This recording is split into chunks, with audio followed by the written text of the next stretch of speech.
Assalamualaikum warahmatullahi wabarakatuh. Saya Eko Widodo dan video ini adalah lanjutan dari video yang lalu mengenai Kasman yang dibunyokin Napoleon. Seperti apa ulasannya? Tonton video ini sampai habis. Oke guys. Jadi video lalu kita sudah mengulas sedikit tentang MKC atau si Kosman yang digebukin Napoleon di lapas milik polisi, yaitu di Mabes tepatnya. Nah, saya katakan kemarin bahwa saya ragu, saya tidak percaya, ya. Jadi jangan mudah percaya pada polisi. Kenapa? Karena Napoleon ini kan dia polisi aktif. Ya, selama kasusnya belum ingkrah, dia adalah polisi aktif, masih dapat gaji, dan benar saja, ya, kini kasusnya berkembang dan menyeret nama petinggi ex-FPI.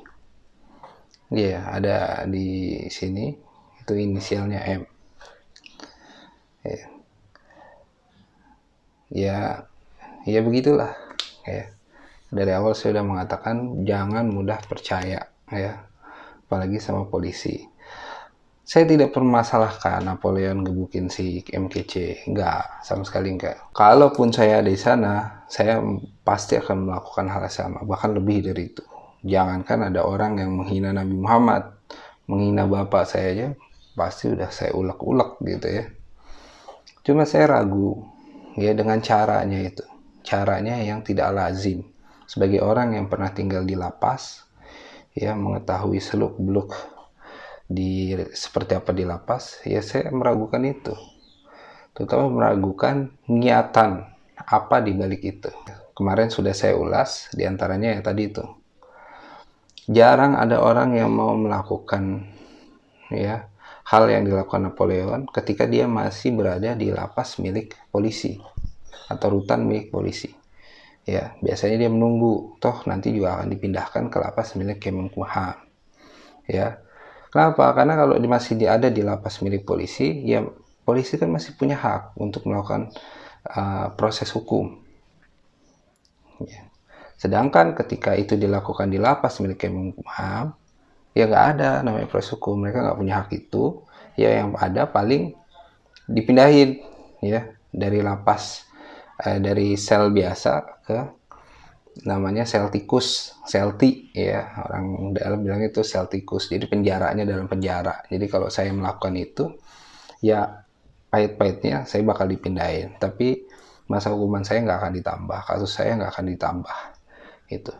Itu keanehan pertama. Keanehan kedua, kalau saya jadi Napoleon, saya akan main cantik. Kenapa? Karena saya akan mengorbankan citra Islam. Iya dong. Dari awal kita serahkan Napoleon ini ke polisi. Buat apa? Agar diproses hukum, agar menjadi pelajaran bagi yang lain. Kalau kita ingin barbar, dari awal ingin barbar, ya jangan diserahin MKC ini atau si Kasman ini ke polisi. Iya kan? Toh yang nangkep juga bukan polisi kan? Ya. Yang menyerahkan kan mualaf center. Ya, kalau memang kita ingin cara barbar, ya kita sekap aja dia, nggak usah diserahin ke polisi. Tapi kita ingin agar Kasman ini dihukum. Dan semua orang tahu bahwa orang yang melakukan penistaan agama ada konsekuensi hukumnya. Ya, kasus Ahok saja yang sedemikian besar diketahui publik saja, itu nggak bikin orang-orang seperti Kasman ini kapok. Kemudian dia, atau Zhang, ya, Paul Zhang itu kapok. Nggak.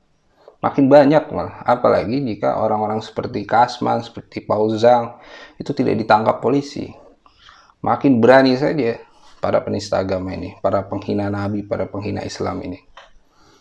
Nah, jadi kita ingin dia agar dihukum melalui proses yang benar, proses hukum.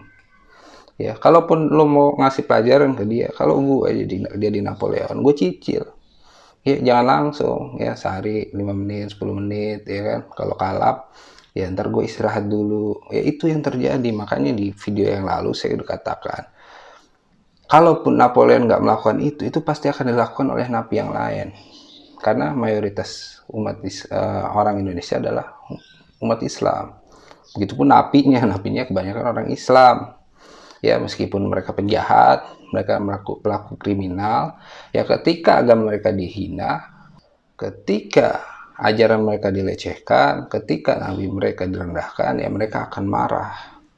Ya, mereka akan, itulah namanya giroh Islam. Ya, jadi kalaupun si Napoleon yang nggak ngelakuin itu, ya pasti dilakuin sama orang lain. Nah, sekarang ini kasusnya kan berkembang. FPI diseret-seret. Ya, Munarman aja yang nggak ngapa-ngapain dibilang teroris. Ya, ditangkap cuma karena dia menghadiri pengajian. Mulai di pengajian itu ada bayat, dia nggak ngapa-ngapain, dia juga nggak ikut-ikutan, tapi kemudian diseret-seret. Apalagi ini yang jelas-jelas nanti jika kemudian tuntutannya adalah penganiayaan, gitu kan akan di framing lagi nih FPI yang sudah bagus citranya, kemudian akan di framing lagi. Nah, ini yang saya dari awal antisipasi, jangan mudah percaya sama polisi. Saya hanya meragukan niatan di belakangnya. Saya tidak menyalahkan tindakan Napoleon. Tindakan Napoleon itu sudah benar. Kalau saya di sana, saya pun akan melakukan hal yang sama. Tapi saya khawatir ada niatan lain di belakang ini, ya. Apalagi jika menyeret anggota FPI ini. FPI yang nggak ngapa-ngapain aja, kemudian organisasinya dibubarkan, ya kan? Habib Rizik dibawa-bawa. Nah, lalu apa hubungannya dengan kasus Ustadz Yahya Wahloni? Ada. Kenapa? Karena kasus beliau ini itu kan satu paket dengan kasusnya MKC atau si Kasman. Ya, sama-sama didakwa dengan penistaan agama. Nah, saya khawatir ada dimensi politik di sini, bahwa kalau si Kasman bersalah, ya Ustadz Yahya Wahloni harus bersalah. Gitu, itu menjadi tekanan. Kemudian yang kedua, saya khawatir juga ada ancaman kepada Ustadz Yahya Wahloni. Iya, karena kemudian si MKC ini digebukin, diperlakukan tidak pantas, saya khawatir itu dijadikan, oh kalau si Kasman aja boleh digituin, Ustadz Yahya Wahloni juga boleh digituin. Nah, ini kekhawatiran saya. Makanya jangan mudah kita kemudian terpancing, ya kemudian kita percaya dengan si Napoleon. Saya terus terang, saya tidak punya masalah dengan Napoleon Bonaparte ini. Ya, tapi kita tahulah bahwa kasus ini kan dimensi politiknya kuat sekali. Ya, umat Islam murni hanya ingin bahwa ajarannya tidak dihina, agar kemudian tidak dilecehkan. Tapi kemudian Satya Wahloni nggak ngapa-ngapain dibawa-bawa. UAS bahkan dia bawa-bawa. Sekarang sudah mulai nih meluas. Ya, UAS mulai dibawa-bawa. Ya, padahal saya sudah jelaskan bahwa UAS dan Yahya Wahloni ini sama sekali dia hanya membahas ajaran Islam. Kalaupun itu menyinggung ajaran lain, memang pasti menyinggung, karena memang ada di dalam kitab suci kita. Tapi ya sama sekali tidak ada unsur menistakan agama lain. Toh itu juga disampaikan kepada umatnya sendiri, kepada jamaahnya sendiri. Kalaupun kemudian itu tersebar di internet, kemudian menjadi viral, ya itu bukan salah dia dong. Demikian video saya. Terima kasih sudah tonton sampai habis. Jangan lupa subscribe dan like. Assalamualaikum warahmatullahi wabarakatuh.